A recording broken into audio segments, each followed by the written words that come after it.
Hello and welcome to the EDHRECast, where we're all about Commander, data, and dad jokes. I'm Joey Schultz and I'm joined by my fantastic co-hosts. Up first, he almost played the new card Season of the Burrow, but he hesitated. So you could say the card gave him pause.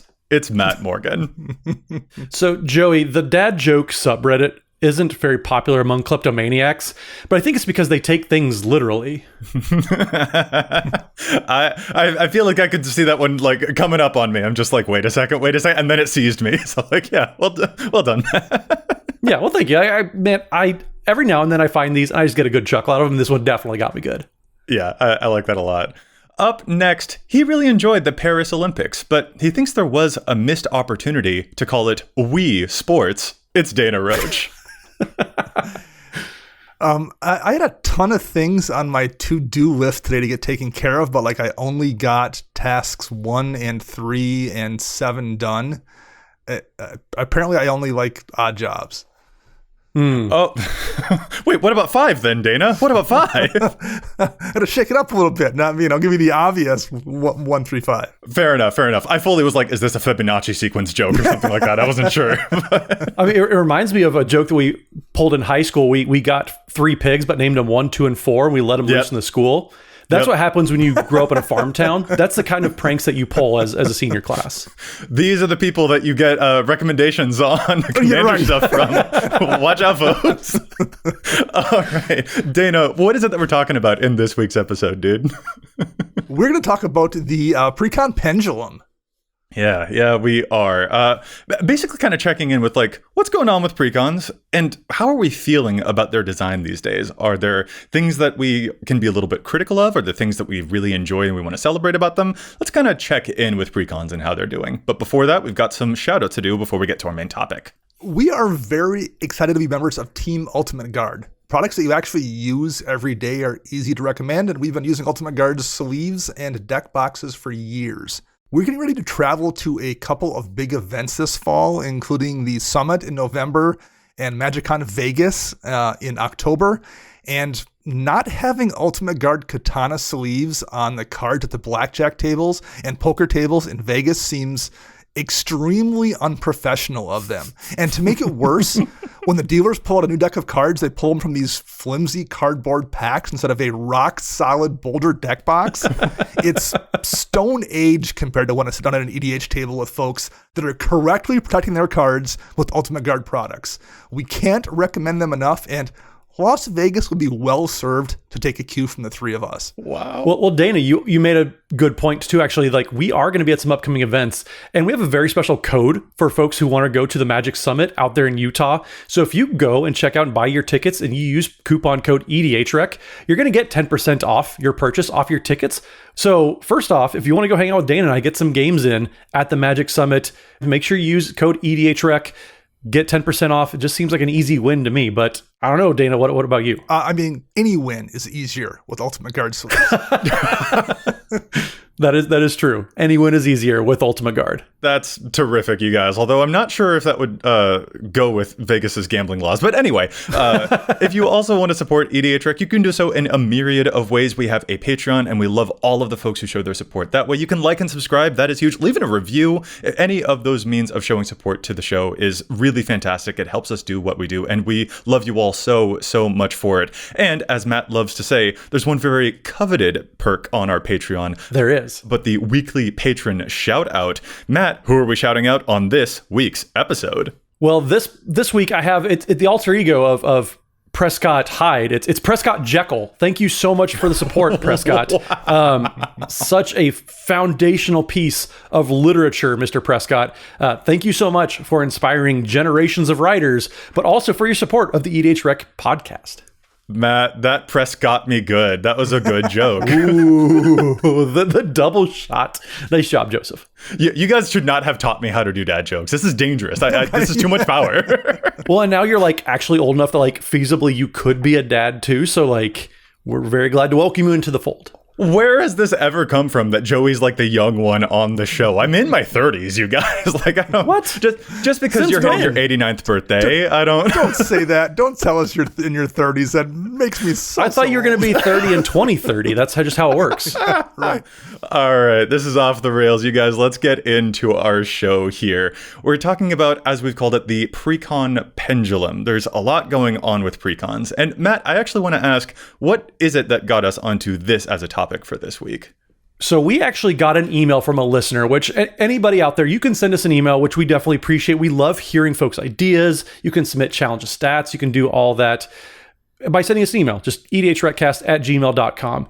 But Simon Munnery sent us an email from the UK, so we definitely appreciate our overseas listeners, and had a really good question. And the main question that Simon posed was, has Precon design gone stale? Ooh. And it really got us thinking. The three of us, all three, kind of looked at each other and like, yeah, I mean, has it? Like, what about some of these examples that Simon lined out? And we'll get into a few of those examples.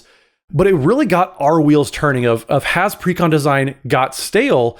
And maybe is like the pendulum swinging back and forth quite a bit as far as what the design phases are looking like. Yeah, one of the big points that Simon was hitting on in the email was providing a lot of examples of apparent overlap between precon themes. Mm-hmm. So, for instance, the Paradox Power precon and the Exit from Exile precon, so 13th Doctor and Faldorn, those are both in pretty similar colors that both care about casting stuff from not your hand, casting stuff from exile to get a benefit.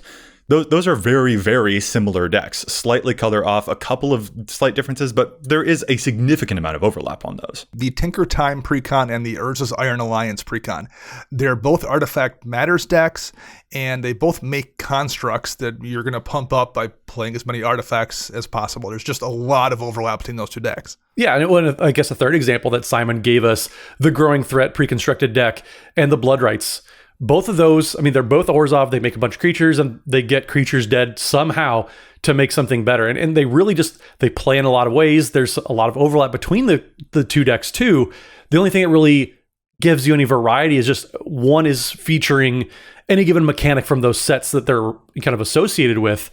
But otherwise, like, there's a few other examples that Simon gave us where these two decks are doing kind of the same thing, and they both have been released within like a year or two of each other, if that even. Yeah. And seriously, there were quite a lot in this list. We can only name so many of them, but like, yeah, it does get our wheels turning, as you were saying, Matt. It's just like, oh. Or we got two Jeskai energy decks almost back to back. Yeah. But yeah, it's just they're going through these phases of they're either doing nothing with any given theme or color combination, or they're just like shoving it down our throat. And maybe that's a little bit strong to word it, but we're drinking from the fire hose, as it were. So even if there is a lot of overlap, though, why might that be an issue, quote unquote? So the reason that when I read this email and I brought it to the both of you, there was a really good point that Simon kind of gave out there, is kind of summarized a lot of what was going on. And the problem that Simon points out is that with these precon repeats, what we're kind of noticing is if you are a person who likes to buy the precons, it's you're one of the main consumers, you're left with decks that have kind of the same or similar cards. And then you either kind of end up taking them apart or merging them together. And so in effect, like, you're kind of buying the same deck twice sometimes, especially when it's something released so closely to it. And so for me, it kind of turns into who is the precon made for these days?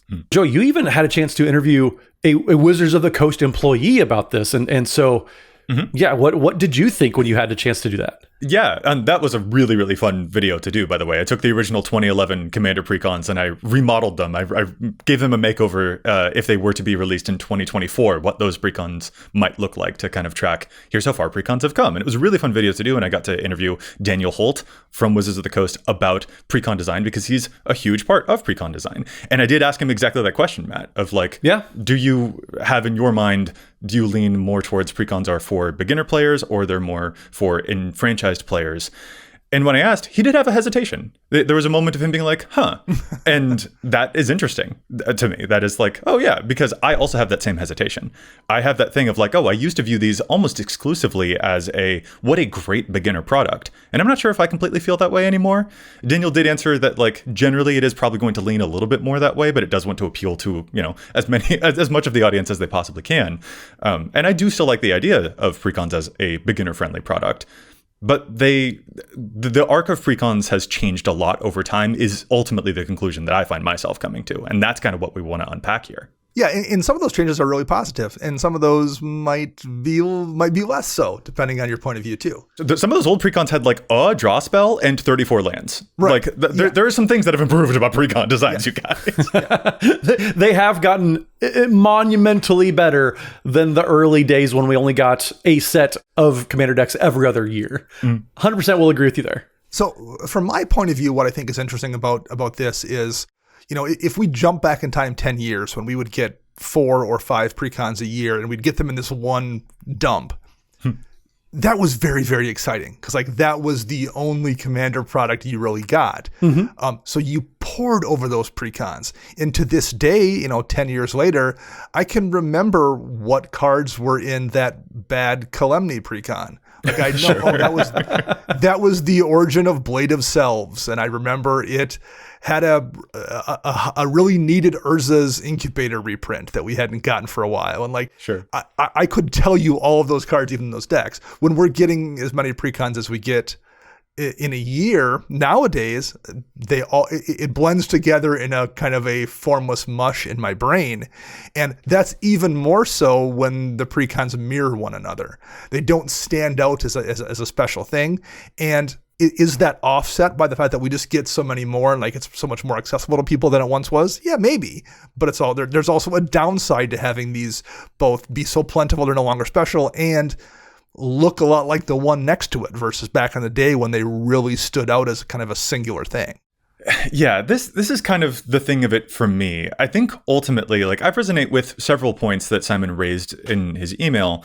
To me, though, I feel like precons are maybe a way that we see some symptoms manifest rather than being like an origin themselves, I think is ultimately kind of where I come from on this. Sure. Yeah.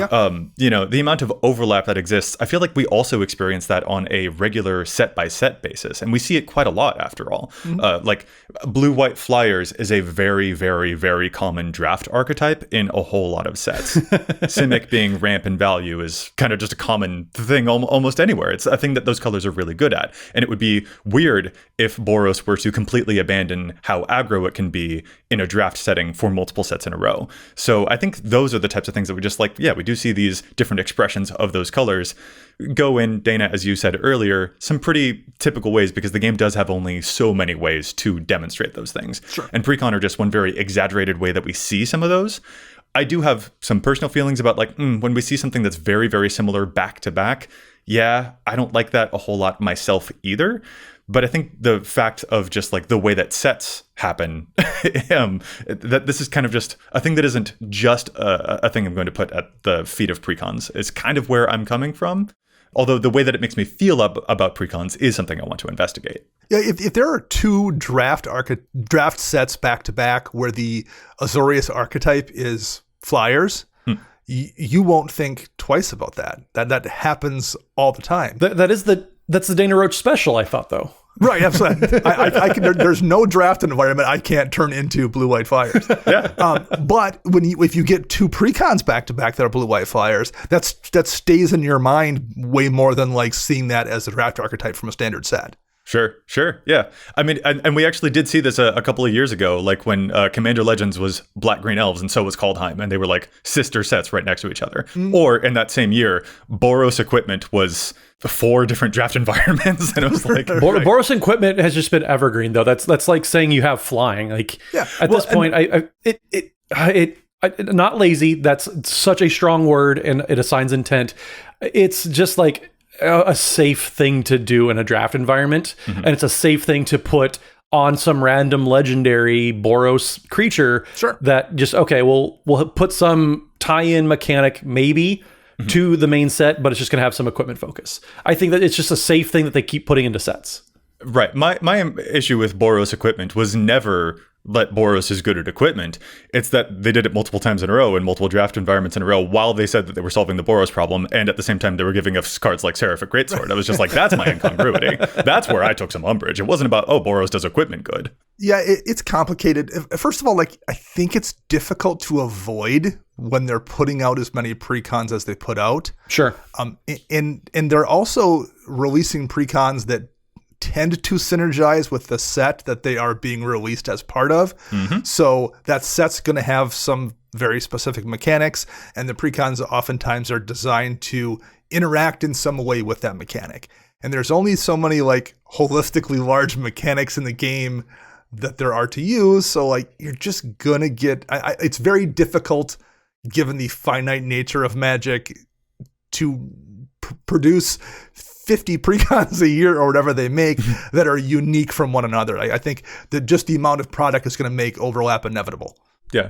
To go to one more example, I think like there's almost like to paint a lose-lose situation that is on my mind when it comes to this topic. Like they made the Fallout Jeskai energy deck. And if they had not made then the Satya energy deck that came out, it's possible that we would have been raising a complaint about like, oh, they only gave us energy in a Universes Beyond product. They didn't give us anything in universe. So like, well, then they gave us an in-universe one. And now here we are being like, oh, but there's overlap. These things are doing. And so like, I want to make sure I appreciate the differences that are between those two decks because they are using energy, but hopefully in different ways. I mean, I have 8 billion graveyard decks, but I believe I am using those graveyards in different ways. Right. And that is an amount of grace I want to make sure I give to the precons. Yeah, well, and I don't want this folks out there to sound like this conversation is revolving around us hating precons, because I have said so many times on this show, I love the pre-constructed decks. I like to stockpile them. Lord of the Rings, I still have all 4 that are unmodified. I love precons. Precons plus like 10 cards for a long time was my favorite power level. I absolutely love what they do and what they were doing, I guess. But I don't think precons need 10 cards anymore to be just like super powerful decks. And that's kind of my stance, and kind of where I'm coming from is I don't know what the goal of pre-constructed decks is anymore, other than just to be a revenue piece for Hasbro. Oof. Well, that's maybe that is the goal, right? Like, I mean, that's kind of the goal of everything a company such as Hasbro does.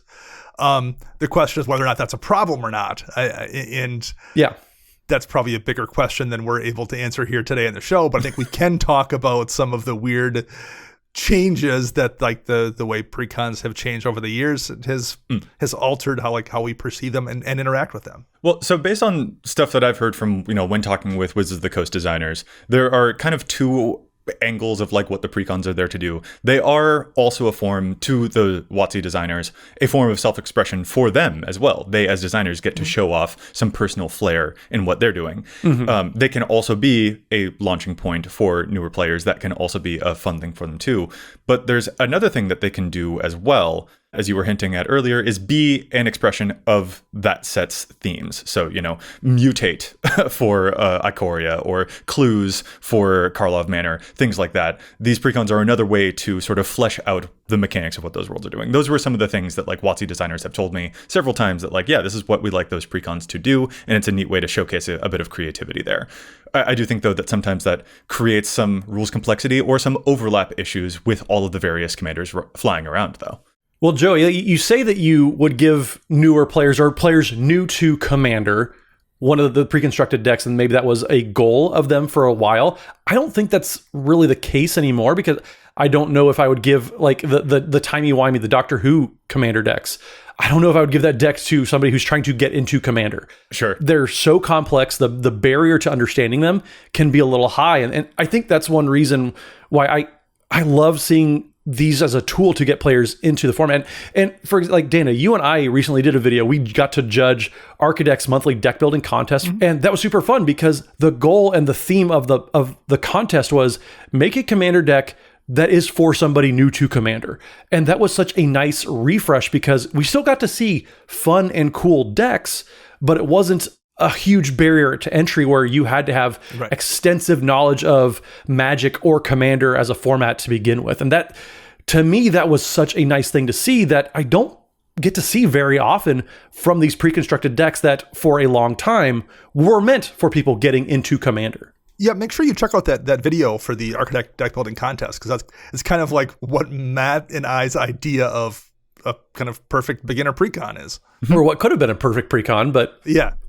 And granted, like the starter decks, like they did to credit WotC in this case, they did starter Commander decks, and those were perfectly serviceable. They gave you a launching point, but they required some retooling. They required you to make some upgrades, whereas Since then, I don't know that the pre-constructed decks really need a whole lot of help, though, because they're coming out of the box swinging. So this is actually kind of interesting because going off of that other video that I've done where I was trying to refurbish some of the older precons, I mean, it's a whole journey. That video is very, very long if folks do want to check it out. But like, there were unexpected challenges that I ran into with it. Like, designing a precon can be very difficult in ways that I was like, oh, for one of them, for instance, I was like, oh, I made a deck that I thought would be perfectly beginner friendly and really fun. And then I realized that the reprints on it were like really bad. Like I'd given almost no juice to them. And it was like, oh, it's easy to miss that kind of thing. So like they're spinning a lot of plates, basically. And so I have a lot of sympathy for like how difficult it can be to craft something that is exciting and also provides players with the other value that it is that they're after. Yeah. So, you know, I just want to make sure that I say that part about it. There's also, to me, kind of another part about it, though, about like the consumer aspect. Like, we are also dealing with a pretty voraciously hungry consumer base here as a Magic the Gathering community. Oh, yeah, absolutely. There's a point at which they'll like, oh, well, we've already seen this before, so give us something new. Give us something new. And it's like, well, there are only so many things that can be done that are new, though. And that kind of, I'm wondering how much of it just feels like is sort of the responsibility of the audience's expectations, maybe, is kind of where I come to in this conversation. Well, yeah, and we've had some conversations like this with patrons in our Discord. Like I'm a very pragmatic person, and so expectations versus what we can actually like expect from Wizards of the Coast, very, very different things. And I get that, but you mentioned, Joey, that it used to be pre-constructed decks were a really good venue for reprinting cards that people really wanted to get copies of. I don't think they're really that, at least utilized lately, as a reprint venue, because there are so many new cards coming out. Like, you don't need those reprints half the time, because just wait 6 months, they're going to print something better. Interesting. Huh. I'm not sure if I feel the same way. You know, some precons have gotten some really cool stuff. Like, I didn't expect Branching Evolution to show up in the Ixalan precons, for example. Sure. So I've seen some that have impressed me. But I do totally sympathize with the feeling that you've got of just like, well, card production is happening so fast nowadays that like, just wait a little bit, you'll find something new and better around the corner. Yeah. I definitely understand that feeling. Well, and Dana, you might disagree with me too, but it feels to me that the focus hasn't been reprints lately. It's been how many new cards, how much can we cram in and make the thing that we're doing, the main thing of whatever the set is, how much can we take that main thing and just run with it? It doesn't feel like the main goal is reprints so much anymore. Yes, it happens, but not the focus. Yeah, we used to look to the sets to see what cool cards that needed a reprint showed up in the reprint, and now there may be reprints in there, but you're not looking every time a new batch of Commander decks comes out to see if something from Portal showed up, or to see if something that hasn't had a reprint since Stronghold showed up. So like, reprints happen, but it's not something that they're intentionally using Commander products for the way they maybe once did. The mana bases are staying super cheap, though, which is something that I will always appreciate. Is no matter what color combination you have, the mana bases and like kind of those mana staples for your land base, those are staying super cheap. So I do like that, because they're not introducing a ton of new lands near as fast as they're introducing other cards to the 99. So that, to the credit of the velocity, I guess, of pre-constructed decks, we are getting so many copies of lands that your land base has never been cheaper. And one thing I will also mention, talking about the sheer amount of Commander decks that come out, that as far as I can tell from everyone I talk to, people are pleased with that. Yeah. Like, it may cause problems, and we can probably get into a few of those issues maybe after Challenge of Stats, whether it's some of the things we've talked about already, like overlap. But on the whole, the average player that at least I interface with seems pretty happy with the sheer amount of product that's coming out in regards to Commander Precon decks. That's a wild thing to say on the internet, Dana. The internet's going to not believe you one shred of a a bit. Your evidence may be anecdotal, but it's not mine. That's true, yeah. Yeah. No, I like your point there, though. Yeah. There's plenty more to dig into after Challenge of Stats. We are getting to about that time, I do think. So let's have a pause to talk about the data on EDHREC that we don't always agree with. And then when we get back, we can talk a little bit more about where we are with precons these days. Let's do it. All right, well, I'll get us started then. So my challenge this week is actually from a pre-constructed deck from one of the Phase Commanders. And there's a synergy that's going on with the new Zinnia Valley's Voice, which is the Jeskai flyers, small things, make things big, having offspring, which is the new mechanic from Bloomborough. But there's a lot of cards in the deck that are all about anthems. They're all about pumping things up. You have different lord effects that are going to make everything bigger. There's just a lot going on that are putting counters on everything. So one card that I think you probably should be cutting from the deck altogether, it comes in the pre-constructed deck, is Tetsuko Umezawa Fugitive. It's 1 and a blue for a legendary human rogue. It's a 1/3 that says creatures you control with power or toughness 1 or less can't be blocked. Now that's a very, very powerful ability. We have a friend that has a Tetsuko Umezawa deck, and it goes hard. But I do not think that this deck is the place for Tetsuko Umezawa. There's so many ways of having creatures get buffed up, whether it's Murmuration, which comes in the pre-constructed deck, where birds you control get +1/+1, and you make these 1/2s. So yes, there's a lot of creatures that are coming out there with base power and toughness 1 or less, but they're never staying that small for long. And so in this deck, if you plan on playing Zinnia Valley's Voice, Tetsuko Umezawa can very easily be a cut for whatever the new cards are out there. I think you do significantly better. And plus, like, half the deck has flying anyways, so most of it can't be blocked to begin with. So save yourself a slot in the deck, take Tetsuko Umezawa out, find something else to put in there. Yeah, Zinnia cares about base power of 1, but Tetsuko, not so much. It's going to count the actual power, and if you're playing, those other anthems, it's kind of an anti-synergy in there. Good to call out. I'll move to my challenge here, and it's also an overplayed challenge for a Bloomburrow commander. Let's talk about Flubs. Flubs the Fool, the Teamer Frog Scout, a 0/5 for 3 mana. You may play an additional land on each of your turns, and whenever you play a land or cast a spell, you draw a card if you have no cards in hand. Otherwise, though, you discard a card.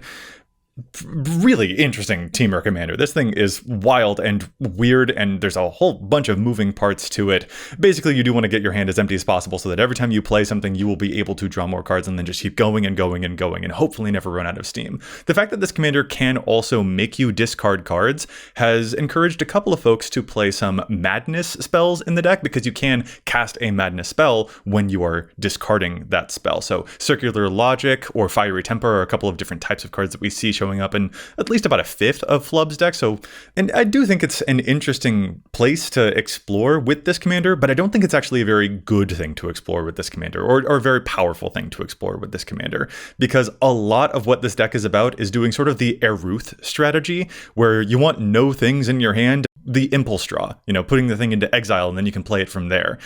Well, you can't do anything with madness when you're playing from exile, so I think this is an interesting strategy to check around with, but not altogether one that's going to serve this deck's actual mission very well. So that's going to be my challenge here. I think if you're trying the madness cards in this deck, they're going to disappoint you, so I'd recommend trying something else in those card slots instead if you are flubbing around with flubs.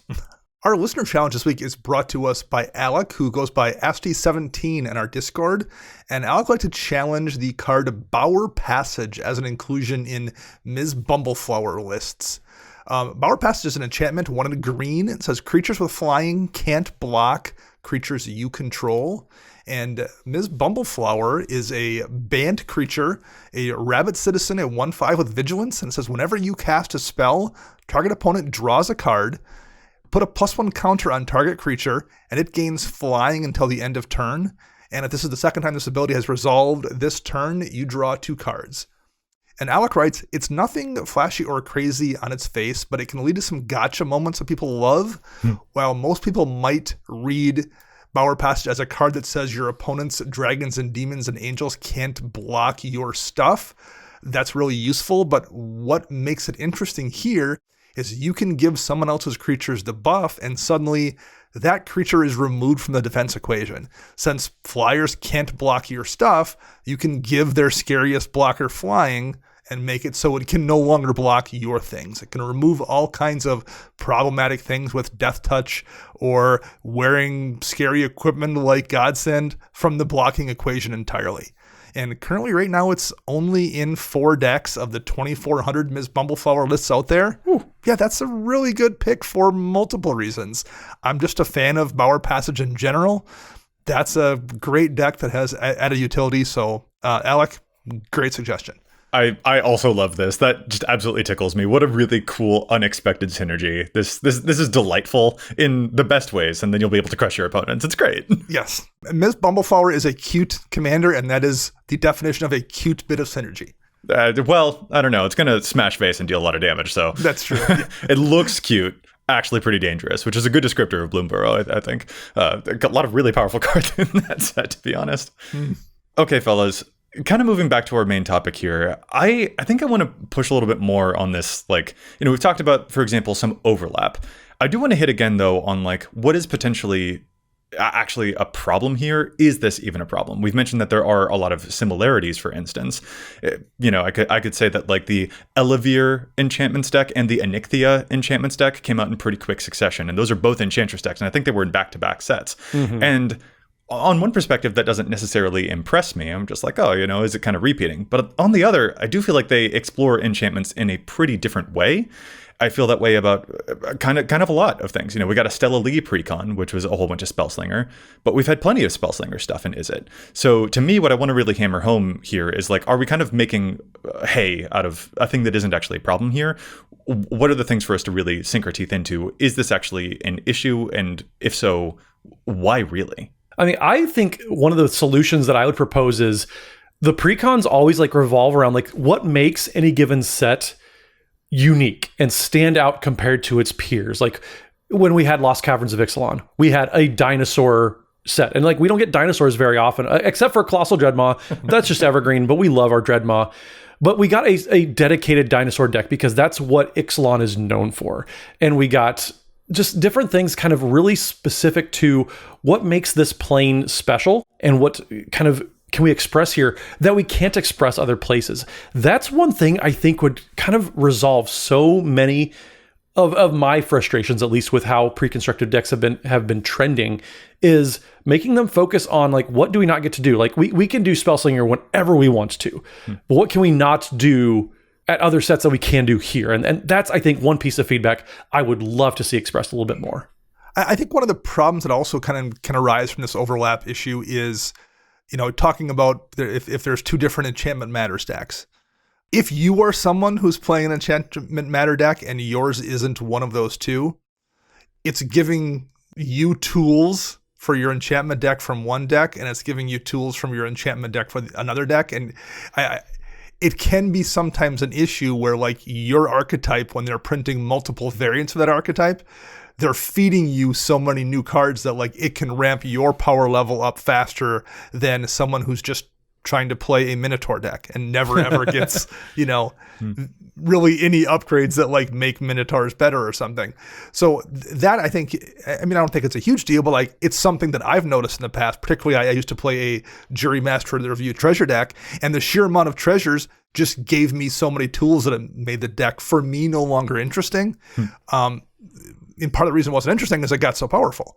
And I think that can be an issue when you're printing a lot of these overlapping different themes. It can just give too many tools to people that are playing that theme. Well, and that's actually something you've mentioned before, and you were even saying right before we got recording as well, taking that Minotaur deck as an example. If you've got a silly, janky Minotaur deck, and then they make a Minotaur Precon, now it sort of feels like it went from being your Minotaur deck to the Minotaur deck. Right. And there is an interesting thing that happens there that makes you feel a little bit like, it's not bad. And in fact, it's probably introducing that archetype to a whole bunch of people who didn't know how much they would enjoy it. And you probably do need to juice up a little bit of that to make a Minotaur deck really, truly viable compared to a lot of the other stuff that they're doing. So I think no matter what happens, as soon as that is a thing that exists in the world, there are going to be really good things and a couple of disappointments about it, kind of no matter what. But that is a line that I know you, Dana, are very interested in preserving for yourself, in trying to find something that does feel unique to you. And when we get 4 billion precons, to not exaggerate, at 25 on average a year, that does sort of feel like, I'm some space is being taken up, and so it's a weirder experience to try and find those for yourself. Not just are we getting 25 precons a year, but they're focused precons. And now that's also new. To go back to the Calamity example from before, that Calamity deck didn't supersede anyone's existing deck because it didn't do a thing, and maybe that wasn't necessarily great too. Like that deck was maybe disappointing because it didn't have a theme, but it also didn't erase anyone's deck. Whereas the decks are so focused today, you can have that problem where someone's been playing, blue-black fairies for years, and the blue-black fairy precon comes out and it's like, it's just my deck with 15 better cards. Sure. I guess what I want to do here is make sure that, isn't it possible that we're predisposed to miss the highlights? I get like, that stuff that is potentially negative just kind of stands out more powerfully in our minds, because on the whole, I am pretty impressed with a lot of like places that precons have been exploring. Like the Omo precon, I actually oopsed into that one. I kind of got it by accident. It was a very happy accident. But like land types matters was not a thing that I would have ever thought of. And it was really cool to see that thing expressed. The Doctor Who decks are complicated and messy and more flavor forward than like cohesive deck forward. And that's a problem. But at the same time, a Jeskai Time Counters deck, that's interesting to me. Then the Necron deck, mono black vehicles, that's interesting too. They experimented with an Infect deck. They experimented with a colorless precon, which we almost never saw before, a Planeswalkers precon. Those are interesting places of design. And even though not all of them have been successes, very few of those things have ever overlapped. But now as soon as they make another colorless deck, we're immediately going to be comparing and accusing things of overlap. And so that's, to me, a thing that I want to make sure that we keep in mind. That like, well, are we just focusing on a negative, and that forces us to miss some really cool things that are happening with these decks? Yeah, I do want to give praise where it is due. And when they do have a chance to explore specific themes or do things that we, like I mentioned, like they don't have a chance to do, like, but they're taking at least like different enough twists on that and doing it in a way that ties directly to the set. That's the space that I do enjoy them going into. So I do agree with you, Joey. Like when they hit.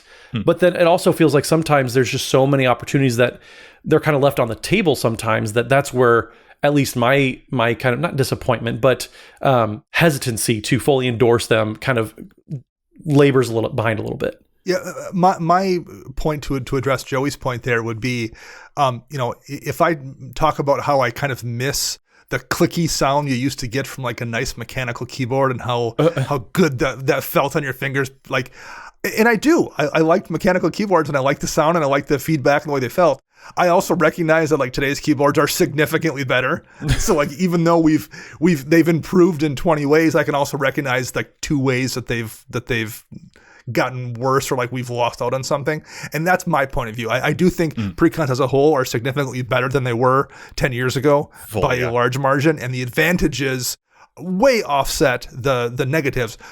But there are still a few negatives, and I think those are worth talking about, which is, I think, what we're doing here. Yeah, that is an amount of grace I want to make sure I give to the precons. With that said, though, like I want to make sure I'm like making room for that. But with that said, aside from the Omo deck that I oopsed into by accident, I have to cop to this. I haven't purchased a precon in a really long time. So like if we're going off of some data, I got some Doctor Who precons, which I did go out of my way for, and I've turned those into something. And that is the last time I've bought in a precon in like ages, in a really, really long time. So my wallet is also a data point that I want to show here. Like sure. I'm coming to defensive stuff, and yet my excitement is also still low for precons, and I'm trying to figure out why. Well, I think that just the sheer amount of product has turned me from a guy who buys every precon to a guy who just buys singles that he wants from the precons. Mm-hmm. And and maybe that's not necessarily a bad thing. It's just been a change that I've had to acknowledge, that because once upon a time I bought every precon. And like that ship has sailed, and my wallet has given that ship no choice but to sail. I have not bought any of the precons in about a year. I bought a couple from Fallout just because I'm a Fallout nerd, but I wasn't buying them for the functional deck aspect of it. I was buying it because like I'm a Fallout fan. I love Fallout 4, but I wasn't buying them to play. You have to go back to Lord of the Rings, where I was actually buying them and really just enjoying them, and to keep them, I should say. With the speed that decks have been coming out, the pre-constructed decks, I don't want 50 decks. And so if I do buy these precons lately, I've been not keeping them. I'm giving them away. I'm giving them to friends, giving them to newer players that I come across at stores, like I said. But I haven't done that in a little bit just because there's so many coming out. And yeah, I don't plan on keeping them, I guess, is my caveat there. Yeah, I have not bought one in 2024, and it's possible I didn't buy one in 2023 either. Sure. I'm not positive on that, but I don't think I did. So it's like I said, I've definitely moved away from picking up precons to like tinker with and play with, and eventually I'd take them apart for the pieces I wanted to. I just buy singles, and like there's just too many. It's one of those things I think when I could buy them all, I would buy them to collect them. Yeah. And once I hit the point where I couldn't, then I just don't buy any of them. Yeah, I don't keep all of them. I like to get them. I like to play them in my play group back home.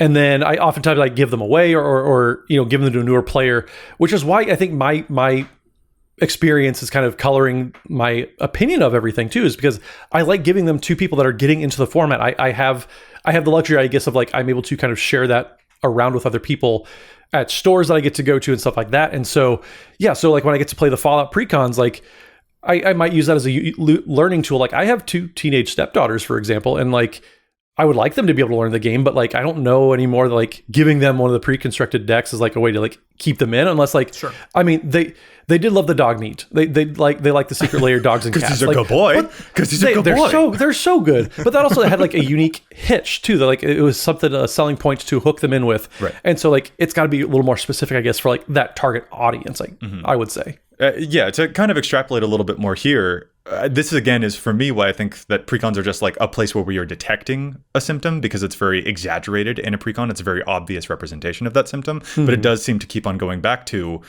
like, this doesn't feel to me like evidence of some existential issue or problem, as it's more just like another symptom of the already known problem of Wizards of the Coast creating a lot of products, which designers don't have a whole lot of say over necessarily. Sure. And it puts a lot of undue strain on those designers, and it trains the audience to have a pretty insatiable appetite. And all of that can be unhealthy for us as consumers. And so like, that's where like my critique is going, where I'm like, whoa about it. And it has also kind of encouraged this very interesting place of like, when a new set comes out, they are exploring every single mechanic in like 5 different ways. I think Nuka Pen is a really good example of this. We didn't just have Blitz explored with the Henzi Toolbox Tory granting Blitz. We also had stuff like Ognis. Oh, the Blitz creatures have haste. Let's give a reward for haste. We also had Zayatora. Oh, those Blitz creatures are going to die anyway. Let's sacrifice them before we get to the end step. Like, Blitz is being examined in a bunch of different ways. And that's fun to see, but it also creates even more risk for that potential overlap to happen, or for us to feel exhausted by those things. Yeah, that's a really good point, though, that like this is maybe more a symptom, because when they print a legendary creature that does all of the things, you know, this creature ramps you and draws you cards and makes itself a threat and will wash your dishes for you. That's just a card that that's just a card that we find frustrating. But when they put it atop a precon, it's very easy to be like, well, that's a problem with that precon. It does all of the things. And it isn't. It's just like that's a thing we see all throughout prickly legendary creature design, because they know they're going to get used in EDH, where they do all of the things you want them to do. It answers its own questions. Right. And just because they put that at the head of a precon doesn't mean it's a problem with a precon. That's just a problem with legendary creature design, I think, to a degree. Yeah, I think that's a really great way to say it. I mean, I really like the new Mr. Foxglove. I think that's a really cool card, but it is, as the secondary commander, kind of getting buried in the Bumbleflower deck. And like, that's an interesting consequence. Like, the way that these things are released to us does have a lot of effect on how we appreciate them. Like, Matt, I've kind of wagered before in a separate video that your hatred of the card Monologue Tax, which is strong and powerful.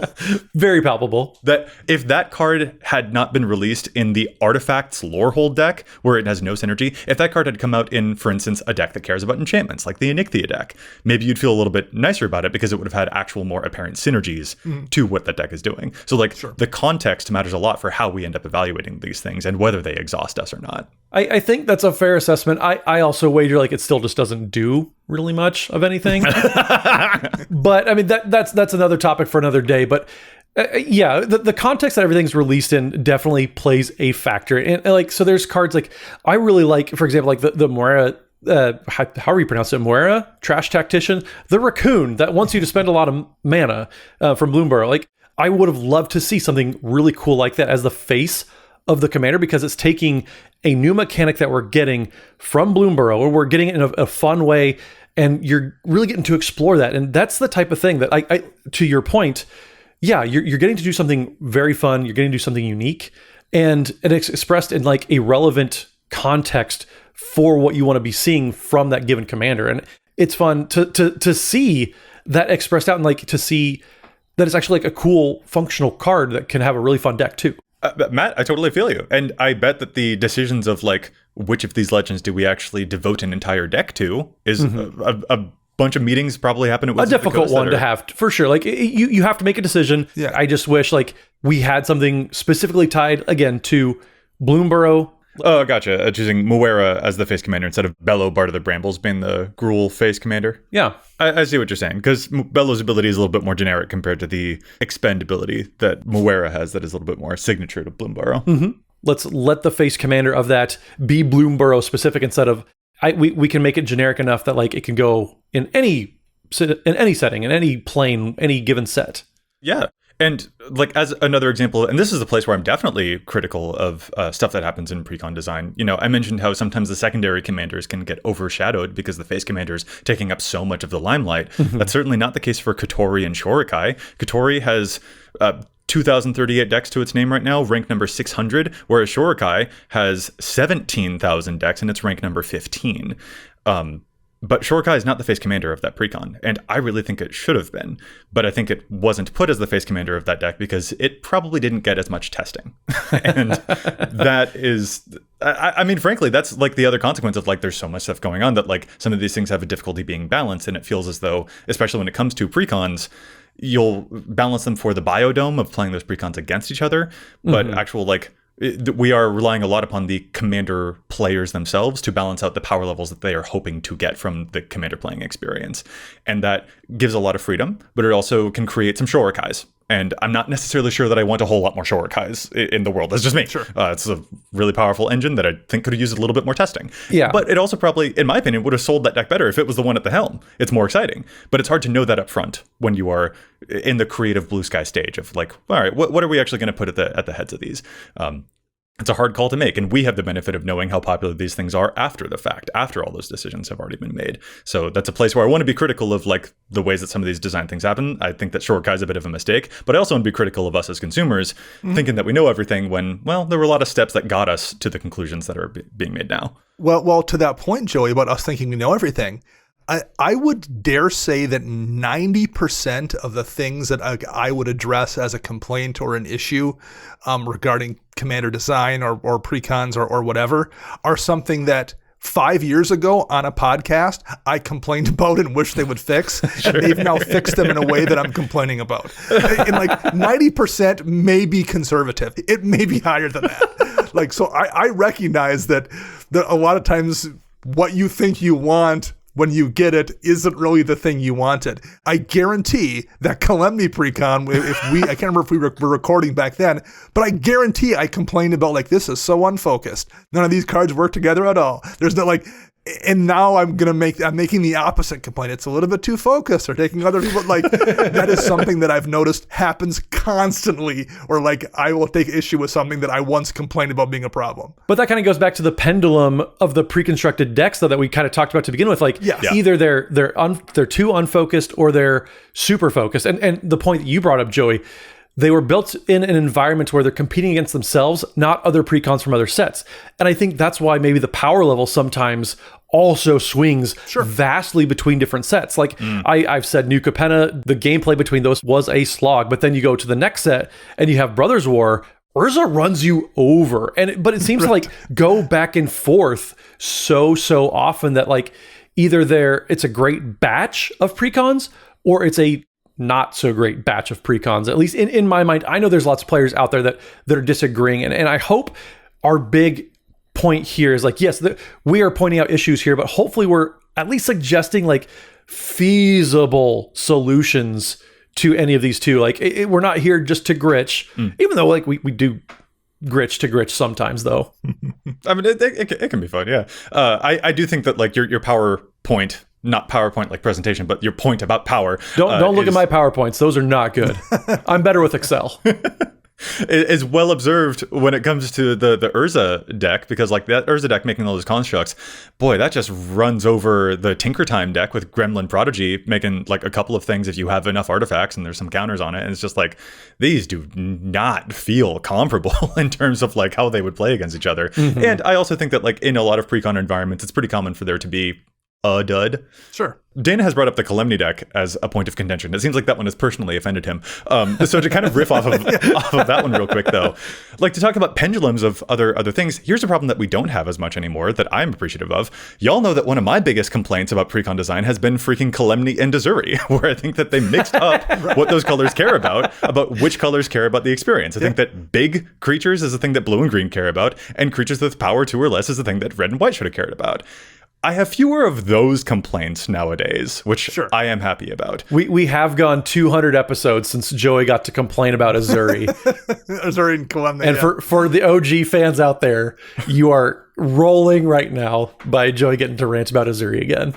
Do a quick Scryfall search about power big or power small, and you will see a lot of red and white for power small, and you will not see a whole lot of it for green and blue. Like, Azuri doesn't even work with Azuri's predation. His own signature spell doesn't give him any experience points. You kidding me? Like, that is an issue that I had with some precons of days past. So I am generally very happy with where precons have gotten to now, but there are consequences of the ways that they've been streamlined, and those are worth us exploring and talking about and seeing how deep the discomforts actually go. Because I think that Simon's email was correct to point out that there is a thing that deflates our excitement. And even if it's not just because of the overlap, maybe it's because of, Matt, as you said before, it almost feels like you're buying the same deck twice, and that's actually the issue. Or maybe it's just that like so many of the things from the main set are exciting us that we don't feel the need to go and get a precon. I don't know. It could be any number of these things, but like those are things to examine because once again, while I am generally, I think, happier about the state of precons than maybe you guys are, my wallet still speaks for it, right? I have not gone out of my way to get precons in a while with the H, So like that's a thing worth noting is like, even if I'm coming to their defense, I'm not all that excited sometimes, and that's worth noting and trying to get to the bottom of. So Joey, yes, to get to the bottom of it, I do agree with your point that we get less duds as far as like decks that don't make sense with their commanders. We have gotten significantly less Azuri Claw of Progress or Calamity style commanders where like they just don't make sense, or they're like where they're weird design choices. Things seem to make a lot more sense overall, and I do agree with that. I think that's kind of a good way to, like you said, get to the bottom of this episode, maybe, because we've been talking about this a while, and maybe it's just time to see what the listeners think, because we want to hear what all the players out there also think, because this is just the three of us thinking and talking. But what do you all think out in listener land? Because we definitely want to hear. So let us know in the comments. Like, do you think precons are better now versus a couple years ago, or are they worse? What do you think just in general? Let us know. Absolutely. This has been a really interesting topic to dive into. Simon, thank you so much for your email inspiring this topic. And with that, guys, I think we're going to call this one to a close. So if our listeners want to get in touch with us online, where is it that they can find us all to tell us about their thoughts on precons? Matt? So you can find me on pretty much any social media platform at Mathimus55. That's MATHIMUS55. And don't forget, we are proud members of Team Ultima Guard. We're going to be flashing those at the Magic Summit at MagicCon Las Vegas. So if you want to see some awesome Ultima Guard deck boxes in action, come get some games in with us there. And Dana. You can find me online at Dana Roach. I'm writing articles for EDHREC and Commander's Herald. And you can find all of us together at patreon.com/EDHRECast. And I'm Joey Schultz. You can find me online everywhere at Joseph M. Schultz, and you can find the cast at EDHRECast everywhere online. Plus, if you got a question for us, such as an email that might inspire an entire episode topic, you can contact us at EDHRECast@gmail.com. Listeners, we'll be back at you next week with more data and insights. But until then, remember, EDHREC your deck before you wreck your deck.